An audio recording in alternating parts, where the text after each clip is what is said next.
High বন্ধু, চলে এলাম। আজকে আমি কি রান্না করবো তার রেসিপি নিয়ে। লাউ পাতা তুলেছি, লাউ পাতার আজকেও বাটবো, চিংড়ি মাছ নিচে কুচো। আর দেখো বড় কি বলো তো, সবাই জানো, আমি জানি এটা হচ্ছে, আমার তো ঠান্ডা লেগেছে না, মানে কি বলবো, বলতে পারছি না। এটা হচ্ছে শীষ পালং। তো এটা দেখো দেখাচ্ছি। দেখো চুনো মাছ ধরে গেছি, কটা পুঁটি মাছ নিয়েছিলাম, হাতে মাখিয়ে পুঁটি মাছ করব। চিংড়ি মাছ বাটা করব লাউ পাতা দিয়ে, আর চিংড়ি মাছ দিয়ে ওই শীষ পালংটা চচ্চড়ি বানাবো। তো আজকে আমার এই রেসিপি। আর যে পুঁটি মাছটা দেখছো, ওটা কিন্তু আমি মাশরুম দিয়ে করবো আজকে। আলু দেবো না, মাশরুম দিয়ে রান্না করব হাতে মাখিয়ে। তো চলো রান্না শুরু করি। এইদিকে মাশরুমটাকে ভাজতে বসিয়ে দিয়েছিলাম, কেন ছেলে স্কুল যাবে। তো ভাবছি ওকে কটা পুঁটি মাছ ভেজে দেবো, আর মাশরুমটা ভেজে দিয়ে ওকে খেতে দেবো, কেন ডাল ফাল আছে, কিছু করিনি। তো দেখো মাশরুমটা ভাজা হচ্ছে। তো মাশরুম ভাজা কার ভালো লাগে খেতে বলো, আমার তো খুব সুন্দর লাগে।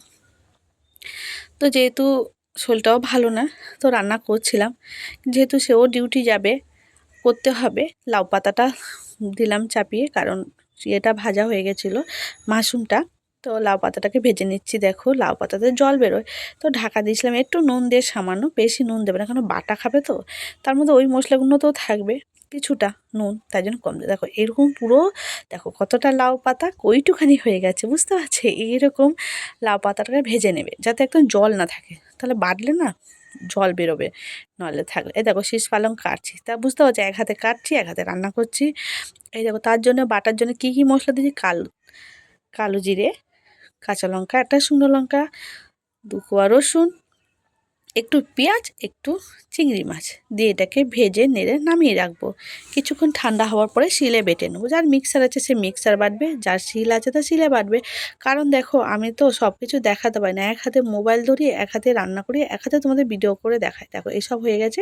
এই হচ্ছে বাটার, তোমাদের দেখাবো। বাটারটা দেখাই না, কারণ শিলে গিয়ে কে ধরবে আমার মোবাইল, একা ধরতে হয়। এদিকে 5 ফোড়ন, শুকনো লঙ্কা আর পেঁয়াজ দিয়ে দিয়েছি, কেন এটা আমি সবজি দেবো। দেখো সবজি দিয়ে দিয়েছি, কী দিয়েছি এর মধ্যে, বিনস আছে, বিনস নেই, এর মধ্যে মটরশুঁটি আছে, সিম আছে, আলু আছে, বেগুন আছে, কেন খাড়া দিয়ে করবো তো। এই সময় শীতের সময় একদিকে কি বলো তো, তুমি যত রকম সবজি খেতে পারো, সবজি খেয়ে একদম মন পুষিয়ে দাও। গরমকালে সেরকম অত সবজি পাওয়া যায় না, আর ভালোও লাগে না তখন খেতে। তো দেখো এইদিকে আমার পালং শাক দিয়ে জল বেরিয়েছে, আমি বেশি জল দিইনি, যেহেতু পালং শাকে অনেক জল বের হয়, তো অল্প দিয়েছি। এইদিকে তখন মশলা তৈরি করছি, মাখিয়ে রান্না করবো মাছটাকে, পুঁটি মাছটাকে। তো দেখো মানে পেঁয়াজটাকে ভালো করে একটু চটকে নিয়েছি, একটু টমেটো, কাঁচা লঙ্কা, একটু সরষের তেল, আর মশলা জিরে, আদা, আর ধনে একটু দিয়েছি, আর একটু সরষের তেল দিলাম।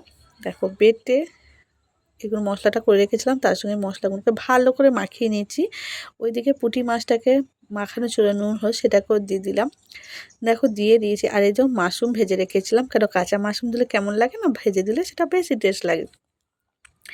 তো দিয়ে এটাকে কিছুক্ষণ রাখবো আমি। ওদিকে তো সবজিটা হচ্ছে, এদিকে আমি মাখিয়ে এটাকে রেখে দেবো, বুঝতে পারছো।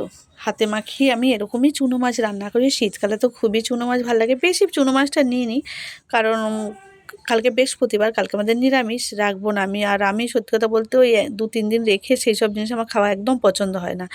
আর এই দেখো সবজিটা পুরো হয়ে গেছে, তোমাদের কেমন লাগছে সবজিটা দেখেছো। এরকম শীষ পালং দিয়ে আমি রেখে দিয়েছি কিছু, অত শীষ পালং একদিনে তো রান্না করা যায় না, কালকেও কিছুটা করব। কালকে যেহেতু নিরামিষ হবে, তো কাঁচকলা কিনেছি, কাঁচকলাটা সবজি করবো, আর এরকম সবজি করবো। দেখো সবজিটা কত সুন্দর, খেতেও খুব সুন্দর। আর এই দেখো এই যে মেখে রেখেছিলাম, এটাকে এবার একটু কড়ার মধ্যে দিয়ে দিলাম, একটু তেল দিয়েছিলাম গরমে, আর গরম হতে তেলটা আমি এটা দিয়ে দিলাম, একটু সামান্য জল দিয়ে, এক হাতে করতে হয় তো।